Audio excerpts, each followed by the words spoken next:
DElEd 2019 batch के ऐसे प्रशिक्षु जो second semester back paper pass करेंगे उनको तृतीय सेमेस्टर प्रमोट करके डायरेक्टली फोर्थ सेमेस्टर की परीक्षा में सम्मिलित होने का मौका दिया जाएगा, ऐसा आश्वासन दिया गया था पीएनपी के पुराने सचिव के द्वारा। लेकिन यूपी टेट में विसंगतियों की वजह से उनको हटा दिया गया और नए सचिव ने इन अभ्यर्थियों को प्रमोट करने से साफ इनकार कर दिया और इनके परीक्षा तिथियों की घोषणा कर दी थी, जो कि अभी हाल ही में विधानसभा चुनाव 2022 के मद्देनजर इसको स्थगित कर दिया गया है। अब परीक्षा चुनाव के बाद होगी। इन सबके बाद से ऐसे अभ्यर्थी जो सेकंड सेमेस्टर में पास हुए थे उनके द्वारा कोर्ट में एक याचिका डालने पर विचार किया जा रहा है ताकि इन अभ्यर्थियों को प्रमोट कर दिया जाए तृतीय सेमेस्टर में और डायरेक्टली फोर्थ सेमेस्टर की परीक्षा में सम्मिलित कराया जाए। कोर्ट की क्या स्थिति बनेगी, क्या इन अभ्यर्थियों की जीत संभव है या फिर अपना समय बर्बाद करेंगे, ऐसे तमाम मुद्दों पर डिटेल में चर्चा होगी। अंत तक बने रहिएगा। नमस्कार दोस्तों, मेरा नाम है नीरज और आप देख रहे हैं कैरियर बिट यूट्यूब चैनल। अगर आप इस चैनल पर पहली बार विजिट कर रहे हैं तो इसको सब्सक्राइब करते हुए बेल आइकन को प्रेस करना ना भूलें। अपने अधिकार के लिए लड़ना बिल्कुल सही बात है, लेकिन सही डायरेक्शन में आगे बढ़ना उससे ज़्यादा जरूरी है। इस प्रकार का मामला वर्ष 2018 के बैच के साथ भी आ चुका है, तो इस वजह से आपको जानना बेहद जरूरी है अगर आप कोर्ट केस करने के पक्ष में हैं और इस पर विचार कर रहे हैं।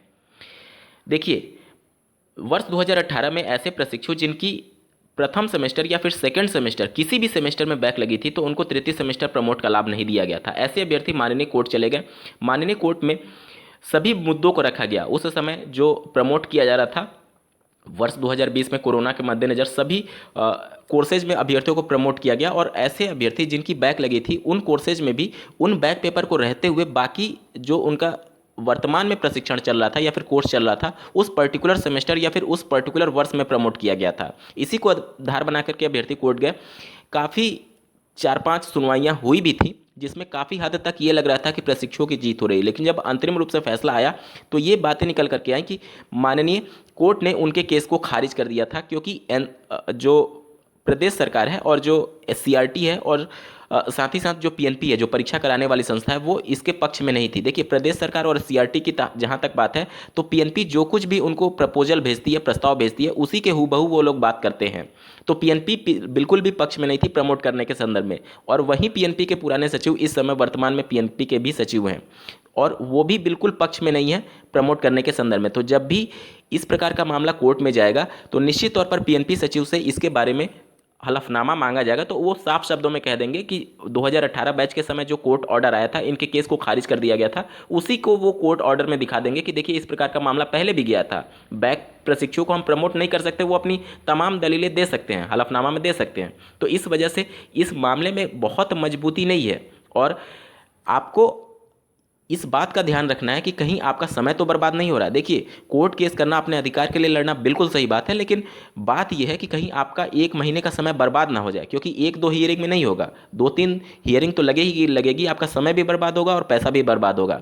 इस वजह से चुनाव के रिजल्ट मार्च में आने वाले हैं और हो सकता है मिड मार्च या फिर लास्ट मार्च तक आपकी परीक्षा का आयोजन भी करा लिया जाए। तो इस वजह से आप अपनी परीक्षाओं पर पैरेलली ध्यान देते रहिएगा, अन्यथा की कंडीशन में इन सब चक्कर में और ज़्यादा अभ्यर्थियों की बैक लगी थी 2018 बैच में।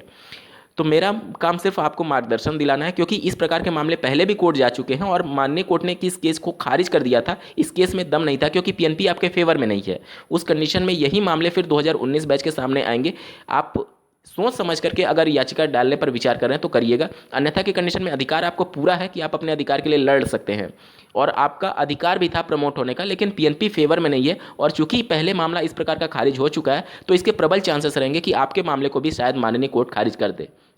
उम्मीद करता हूं आपको ये चीज़ें स्पष्ट हुई होंगी। इस वीडियो को देखने के लिए आपका बहुत बहुत धन्यवाद। भगवान करे आपका दिन शुभ हो।